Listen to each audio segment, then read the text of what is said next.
Imagine taking the absolute loudest, dirtiest, just most undesirable piece of land in an entire city. Like literally the dark shadows directly beneath a colossal concrete highway interchange. Right, the kind of place you try to avoid at all costs. Exactly. And then willingly pouring over $85 million into it. It sounds completely counterintuitive. I mean, on paper, that sounds like an unbelievable waste of municipal funds. Yep. Right up until you see what they are actually building down there. Yeah, because it completely challenges our fundamental understanding of what urban space is supposed to be used for. Right. I mean, traditionally, cities operate on just pure utility.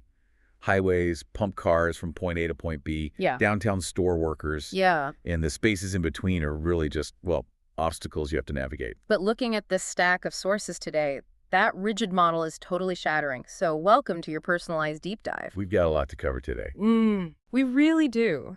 And if you are the kind of listener who loves connecting the dots and getting to those aha moments without, drowning in information overload, you are definitely in the right place. Absolutely. So today is April 15th, 2026, and our mission today is to decode this radical urban metamorphosis that is happening right now in Montreal. It's a fascinating shift. It really is. We are pulling from this massive stack of urban planning documents, real estate analyses, social project blueprints, and oddly enough, a summer camp guide. Which we'll get to. It's more relevant than it sounds. Oh, totally. And this is all sourced from Wikiresidence.ca and Infodrone.ca. Right. And, the overarching theme across all these documents is how a city takes its liabilities, so dangerous intersections, noisy overpasses, purely corporate zones, and engineers them into these inclusive, hyper-connected life hubs. Which brings us back to the shadows. Yes, the most tangible place to see this mechanism at work, literally under our feet. So let's start there. The sources use this term shadow urbanism or resilience urbanism, and I want to unpack this. It's a great concept. Because right now, literally this very month, April 2026, intensive construction is kicking off on the Gadbois hub in the Cité borough. Right, a massive project. Massive. They are building this sprawling sports and community complex directly beneath the Turcot interchange and Highway 15. And to understand why they are doing this, you really have to look at the mechanics of urban nuisances. Okay, break that down for me. Well, a highway overpass creates a dead zone. Yeah. Right? The land has virtually zero exchange value on the open market. Because nobody wants to live there. Exactly. No developer can sell luxury condos sitting under a roaring highway. It's just not going to happen. Right. But the city realized that the highway's physical structure offers two incredibly valuable things for absolutely free. Which are? Weather immunity and noise masking. Okay, I look at this and I think of it as urban judo. Oh, urban judo. I like that. Right, because instead of fighting the heavy, imposing weight of a highway, the planners are using the highway's own momentum and structure to their advantage. That is a highly accurate way to frame it, actually.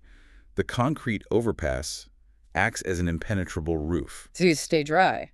Exactly. Yeah. Meaning you could operate a professional-grade skate park or outdoor basketball courts during a torrential downpour. That's wild. And then think about the acoustics. Skate parks are notoriously loud. Oh, yeah, the wheels slamming against concrete. Right, so if you put one in a quiet residential neighborhood, you face endless noise complaints. Makes sense. But under a highway, the constant roar of traffic acts as a white noise blanket.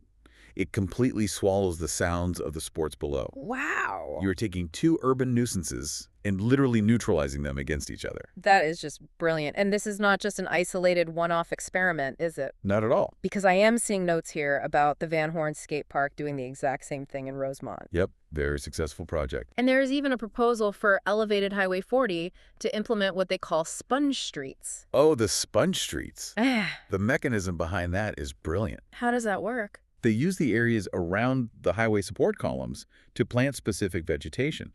And this vegetation naturally filters polluted stormwater runoff. Oh, wow. Yeah, it's a process called phytoremediation. It turns a concrete pillar into a localized water treatment and drainage system. So we are literally watching the city stitch its severed neighborhoods back together. Piece by piece. But, this transition from physical infrastructure to livability isn't just about filling shadows. No, it extends way beyond that. Up in Ahuntsic-Cartierville, they are trying to untangle an absolute nightmare. The documents refer to the intersection of Acadie and Henri Bourassa as a Gordian knot. And for good reason. Mhm. I mean, 45,000 vehicles pass through that specific intersection every single day. That is an insane amount of traffic. It really is. You've got heavy freight trucks, commuter cars, and pedestrians, all competing for the exact same asphalt. And if you have ever tried to cross a road like that on foot, you know how hostile it feels. You're just waiting to get hit. Oh, completely. But the city is utilizing a $15 million Vision Zero budget to completely redesign it. And I really want to understand the actual mechanics of how this budget changes driver behavior. Well, it really comes down to physical constraints. The plan shortens pedestrian crossings by extending the sidewalks much further into the intersection. Okay, so you're not in the street as long. Right. And when you physically narrow the visual field of a roadway, drivers subconsciously slow down. Well, that makes sense because it Yeah. feels tighter. Exactly. They are also reconfiguring the highway ramps and adding priority signals for cyclists. Which helps with the trucks. Yeah, it eliminates the blind spots where trucks typically make those dangerous right-hand turns. And the timing of this $15 million redesign is definitely not a coincidence. No, everything is connected. Right, because the sources clearly link this to the new REM transit station, the Du Russo station. Which is a game changer for that area. Yeah. So the goal is to ensure residents can safely walk or bike to that train in under 10 minutes, which completely changes how you, as a local resident, commute. And this creates a perfect transition point for our deep dive. How so? Because once you lay down this kind of infrastructure, safe crossings, new transit lines, community hubs, it acts as an economic catalyst. Oh, the real estate boom. Exactly. Physical changes immediately trigger massive real estate and corporate shifts. So let's follow that money because we move from municipal skate parks directly to corporate headquarters. The jump is pretty dramatic. It is. In the downtown core, Ville-Marie, there is the La Cité complex at 111 Robert Bourassa. It is this sprawling real estate ecosystem. It's massive. 3 residential towers, over 1,300 units, an underground mall, fitness clubs. A city within a city. Truly. And the sources highlight that the logistics giant Intelcom is moving its headquarters there for its 40th anniversary. Tripling its spatial footprint. Right? Tripling it, yes. Now, this is the textbook definition of smart city synergy. You are injecting a 24/7 corporate logistics engine directly into a residential hub.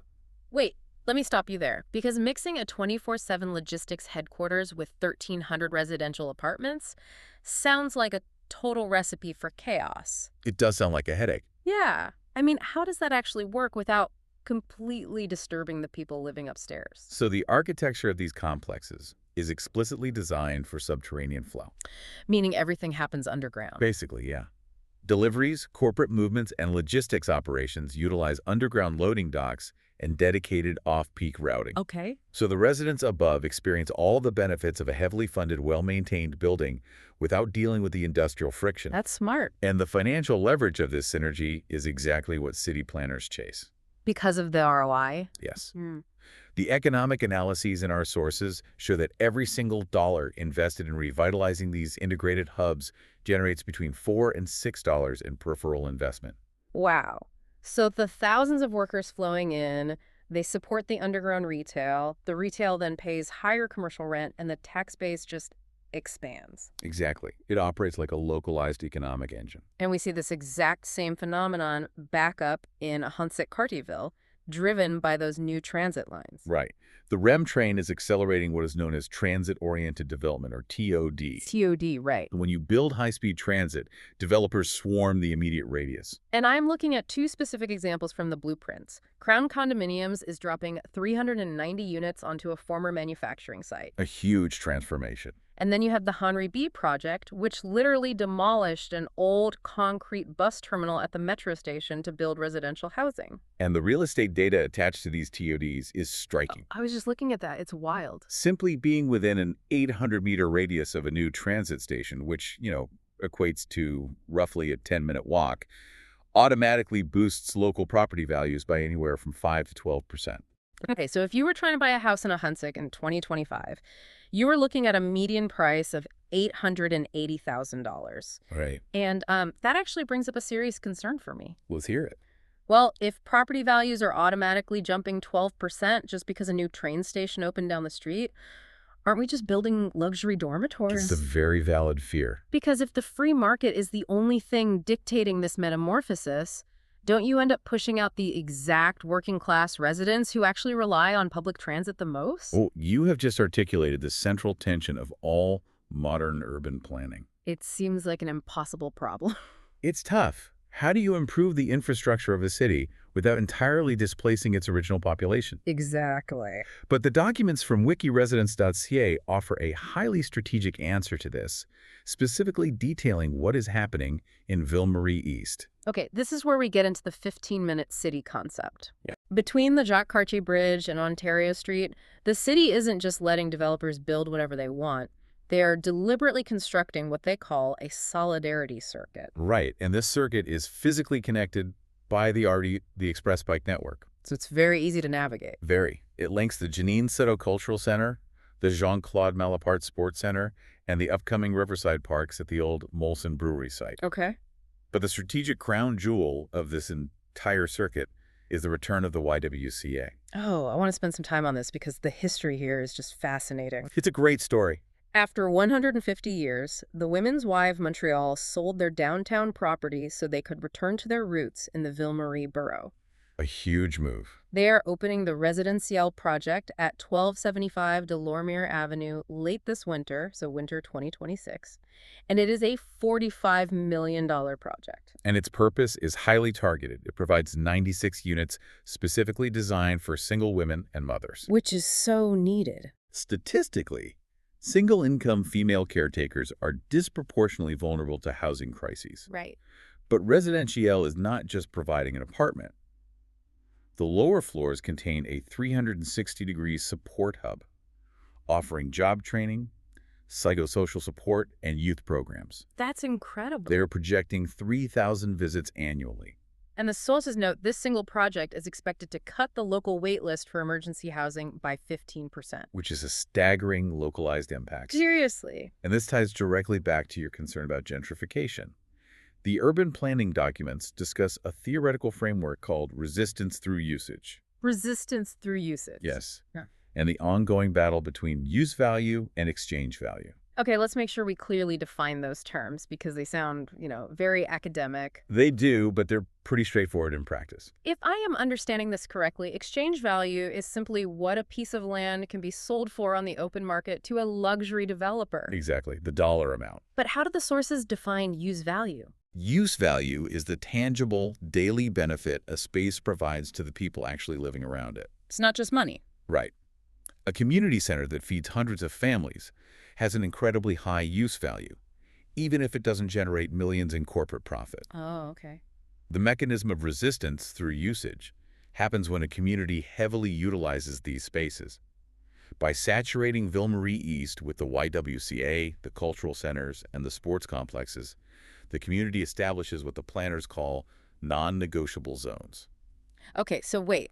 How does that actually force a developer's hand legally or politically? Through sheer civic organization. Really? Yeah. When a neighborhood relies heavily on these social hubs, the residents become a highly organized vocal voting bloc. Ah, power in numbers. Exactly. Land values in Ville-Marie East still rose between 12 and 18%. Developers still want to build high-rise condos Of there. course they do. But when a developer goes to the Borough Council to ask for zoning permits, that organized community exerts immense political pressure. Oh, I see. The council is then forced to deny those permits unless the developer agrees to include affordable housing components in their luxury towers. Social acceptability becomes a hard, legal requirement for construction. Wow, that makes so much sense. The analogy that comes to mind is a commercial shopping mall. How so? You know how every major mall relies on an anchor tenant? Like a giant department store that draws consistent foot traffic and stabilizes the entire retail ecosystem around it? Oh, sure. It seems like these social and cultural institutions function as urban anchor tenants, but instead of anchoring consumerism and driving up retail prices, they anchor human dignity, social diversity, and community stability. That is a remarkably precise way to visualize it. It's just brilliant planning. The sources frame this entire dynamic as residents actively claiming their right to the city through sheer undeniable presence. Even as the concrete skyline changes, the social fabric remains heavily anchored. Which is a perfect pivot, I think, because all this billion-dollar transit infrastructure and complex social housing strategy is great on paper. but it has to work in reality. Right. The ultimate stress test of whether a city is actually functioning as a life hub is how families navigate the daily microeconomy. And nothing stresses a family's daily economy more than when school lets out for July and August. Which explains the inclusion of the 2026 Summer Camp Guide in our stack of sources. I know, at first glance, a directory of over 250 summer camps seems wildly out of place next to highway engineering blueprints. I was definitely thrown off by it initially. We typically treat summer camps as just a cute community service or, just a place to stash the kids so parents can get some actual work done during the summer. But the macroeconomic reality outlined in these documents is entirely different. It's massive. It really is. In Montreal, the summer camp industry operates like a sprawling seasonal corporation. It generates over $150 million in revenue every single summer. 150 million, just wild. And it serves as the primary gateway into the workforce for youth aged 16 to 22, creating over 8,000 jobs. And the real estate tie-in is what really caught my eye. Yeah, that data is fascinating. The data shows that simply being within a 10-minute walk of a major leisure center boosts your property's value by an average of 4%.